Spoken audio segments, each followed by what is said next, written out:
더 걸릴 수도 있어요. 왜냐하면 이번에 사실은 많은 사람들이 관심을 두지 못했어요. 그래서 투표율도 최악이었어요. 그런데 어제 그 4월 2일 날 있었던 재보선 결과를 보면 국힘 큰일 났어요. 그러니까 김천 시장을 제외한 나머지는 다 진 거예요. 특히 거제 시장에서 그렇죠. 50%가 넘었거든요. 민주당 후보가. 그동안 이런 일이 없었잖아요. 거제 시장이 원래 지자체장, 단체장을 했던 분이에요. 네. 하다가 지난 선거 때 이제 재선을 노리다가 이제 낙선이 됐는데 그때는 실제로 그때는 그 분위기인 거예요. 윤석열이가 당선됐기 때문에 네. 지방선거에서 국민의힘이 많이 유리했고 야권이 불리했던 상황인데 어쩌면 민심이라는 게 참 그대로 그려지는 것 같아요.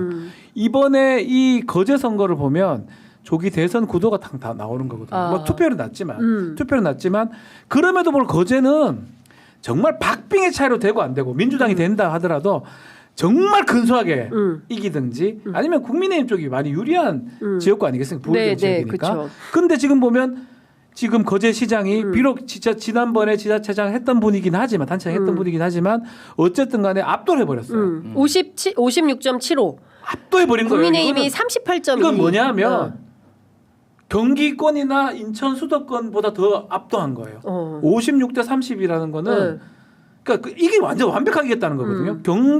경남에서 상상도 할 수 없는 수치입니다. 그러니까. 비록 투표율이 떨어졌다고 하지만 이건 조기 대선에 바로 간단 말이에요. 이 분위기가. 국민의힘은 사실 이거는 되게 경고장이거든요. 지난번에도 뭐 경고장 저도 안 보지만 전에 저기 강서구청장 선거가 그대로 나왔잖아요. 그렇지. 그 후에 총선 결과는 그거 그대로 반영됐거든요. 그렇습니다. 조기 대선 하면 이래 된다는 거예요. 네.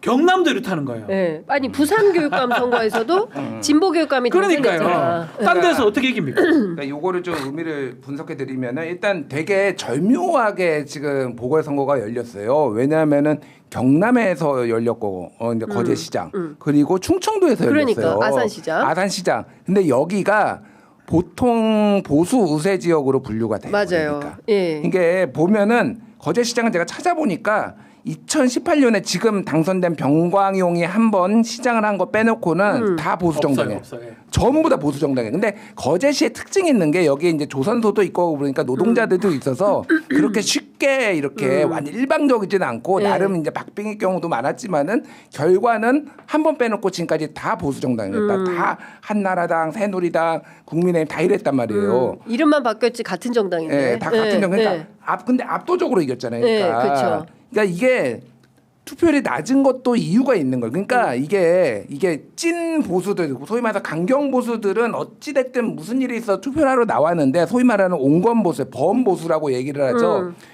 안 간 거야 투표장에. 그러니까 투표를 해야 될 동기부여가 안 되면은 원래 진보도 그래요. 중도 진보도 내가 도저히 이번에는 못 찍겠다. 그러니까 아무리 내가 민주당을 지지해도 저 후보는 안 되겠다라는 게 있을 수 있잖아요. 그렇죠. 그러면 안 나가 버립니다. 투표를 차마 뭐 저쪽은 못 찍어, 저쪽은 못 찍어도 이게 딱 그 현상이에요. 그러니까 이게 그리고 아산시장도 사실은 복귀왕 지금 의원이 아산시장을 여러 번 했지만은 전체적으로 표를 보면은요 항상 보수가 조금 더 나오는데요. 그러니까 이게 쉬운 데가 아니거든요. 근데 이게 지금 그 소위 말해서 극우 결집, 강경 보수 결집의 결과가 보면 됩니다. 딱 거제시장의 보수 후보가 38%.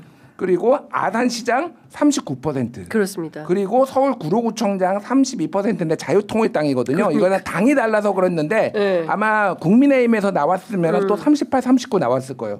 그리고 부산시 교육감 정승현 보수 후보가 40%. 이게 무슨 얘기냐면은 숫자가 거의 동일해요.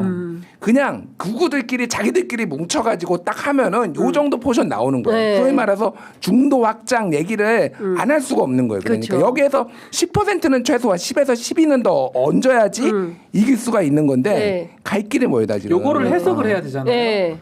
국민의힘이 답답한 부분이 그 부분이에요. 강서구청장도 그랬지만 이렇게 김준일 평론가 같은 분들이 해석을 해줍니다. 30에서 그 턱을 못 넘어가고 있잖아요. 그렇죠.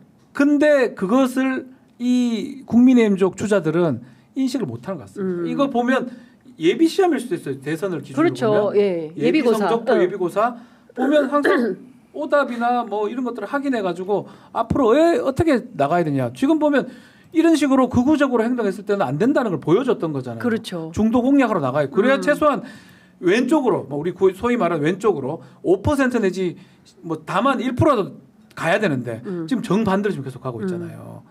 아마 그런 부분들이 막 이게 선거를 한두 번 해본 것도 아닌데 더 좀 비정상적인 것 같아요. 그때부터. 그렇죠. 저는 근데 지금 이후로부터. 그럼 이 기조를 국민의힘이 이어가면 어떻게 되냐면 결국에는 그냥 TK 지역당이 되는 거예요. 아 자민련 돼요. 네, 진짜 예전 TK 자민련이 네. 되는 거야. 그리고 부산에서도 버림받게 돼요. 그러니까 부산의 민심이 녹록하지 않은 거예요. 근데 이제 물론 여기서 민주당이 역할을 잘해야 되고 선거 전략 캠페인을 잘 짜야 되겠지만 이미 상당 부분 휘어져 있다. 그러니까 국민들의 판단은 이미 윤석열 파면으로 가 있고 탄핵으로 가 있다. 특히 중도가 그렇다. 중도에서 탄핵 지지가 70%까지 올랐잖아요. 제가 보기에 이번 주 더 오릅니다. 네, 이번 주 더 오를 가능성이 높아요. 이제 그렇게 되면 국민 전체가 집단지성이 발동이 된 거예요. 이 사태를 빨리 조기 종식하고 새로운 보수로 가고 새로운 진보로 가라. 그리고 제발 이런 정말 무슨 이런 얘기를 하니 수준 낮은 얘기를 넘어서서 정말 새로운 담론을 가지고 대한민국 미래 비전 어떻게 먹고 살 건지에 대한 논의를 시작해라라는 게 이제 국민 뜻이다 이렇게 볼 수 있는 겁니다. 그런데 이제 국민의힘이 계속 정신 못 차리면 진짜 망하는 길로 가는 거고 여기에서 양가 감정이 있으면서 태세 전환도 못 한다. 그러면 저는 내년 지방선거도 그냥 완패예요. 저는 그렇게 전망합니다. 이게 이제 우리가 역사적으로 선거들을 분석을 해보면은 대선 다음에 1년 안에 1년 언저리 그에 치러졌던 선거는 대부분 그 대선을 이겼던 정당이 대승을 맞아요. 아니면 완전 압승을 하는 경우가 예를 들면 그게 대표적인 게 2007년에 이명박 후보가 좀 큰 표차로 이겼잖아요. 그렇죠. 500만 표 차로 이겼거든요. 그리고 2008년 4월에 총선 열렸잖아요. 그 텀이 그러니까 4개월밖에 안 됐어요. 그때 민주당 전국 81석 했습니다. 그거 맞아요. 보수 다 합치면 200 훨씬 넘었어요. 보수 다 합치면 200석이 넘었어요. 친박연대 별의별 다 있어요. 친박연대 뭐 해가지고 자민련까지 해도 다 하면은 보수 200석이 넘었던 시절.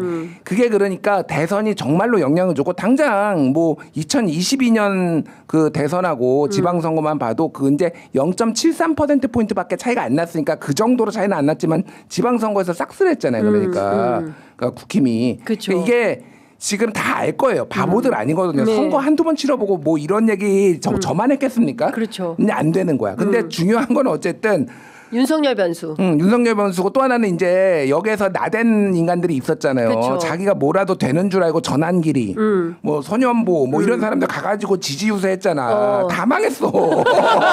정신 차려라 진짜. 진짜 전환길이 정승윤 윤과 함께 정승윤 거제시장 여기도 갔어요. 여기도 전환 갔고. 그러니까 가는 곳마다 다 망했어. 망했어. 정신 차려야 돼 이제 국회. 그러면 그 사람들도 그럼 전환길하고 같이 쓴 뭐 김기현, 나경원, 윤상현 이런 사람들은 내가 보기엔 다 심판받겠네. 그래서 네.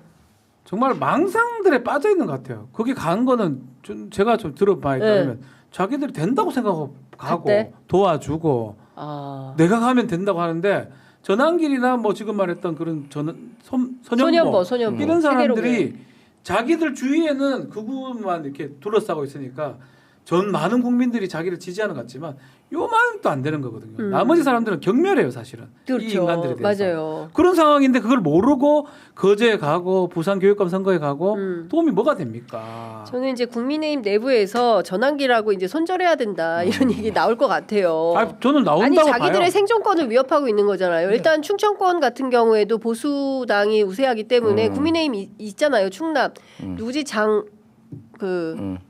친한계 하다가 친윤계로 돌아간 장동혁. 보령. 거기 보령. 충남 보령 와서 다 비슷한 동네 아니에요? 맞아요. 네. 그러면 거기도 영향이 있을 거 아니겠어요? 그럼 민심이 돌아섰다라는 거를 직시를 하면 이 사람들도 표변해요. 그렇잖아요. 늘 이제 그 시류에 따라서 왔다 갔다 출렁출렁 하는 사람들이기 때문에 또 바뀔 거다. 그래서 제가 보기엔 결과적으로 윤석열 변수를 어떻게 넘어서느냐. 온 동네 다니면서 마이크 잡고 인터뷰하고 그리고 또 기자들이 얼마나 많이 다니겠습니까? 예, 그런 것에 대해서 국힘이 견뎌낼 힘이 있냐. 저는 없을 것 같고 그러면 자연스럽게 분화로 가는 거 아니에요? 근데 쉽지 않을 거예요. 쉽지가 않을 거예요. 그러니까 이게 분화를 해서 뭐 성공한 사례가 있거나 뭐 그러면 모르겠는데 그러니까 이게 그러면 누가 본진을 지키고 누가 뛰쳐나가느냐. 사실 근데 대부분 보면은 강경파들이 결국은 니들이 나가라라고 하면서 강경파들이 본진을 지켰고 우리는 이 정당에서는 희망이 없다라고 해서 수도권 중심으로 나갔는데 그게 이제 바른정당 뭐 바른미래당 이렇게 됐잖아요. 다 실패했어요. 그러니까 이게 특히 소선거구제 하에서는 양당으로 이제 양당 체제적으로 이게 모든 게 전국이 흘러가고 사실 이제 다당제가 좀 되기가 어렵거든요. 이게 만약에 선거제도가 달랐으면은 사실 그래서 저는 고민도 있는 게 지금 민주당이 오히려 양당제의 수혜를 보고 있기는 해요. 국힘이 워낙 극우로 가니까 수도권에서는 많이 이기고 있기는 한데 대한민국의 좀 발전을 위해서는 그 극우들을 오히려 쪼그라뜨리기 위해서는 선거제도 개혁도 좀 고민해볼 필요가 있지 않나 그 생각도 드는데 어쨌든 쉽지가 않은 거야. 헤어지기가 어렵고 그러다 보면은 더 이 수렁은 깊어지는 거야. 그러니까. 근데 당장 대선에 출마할 뭐 한동훈 후보라든가 안철수 의원은 오늘 그런 얘기를 라디오에서 나와서 한 것 같은데 조기 대선 열리면 중도 확장성이 있는 저만 이재명을 이길 수 있다.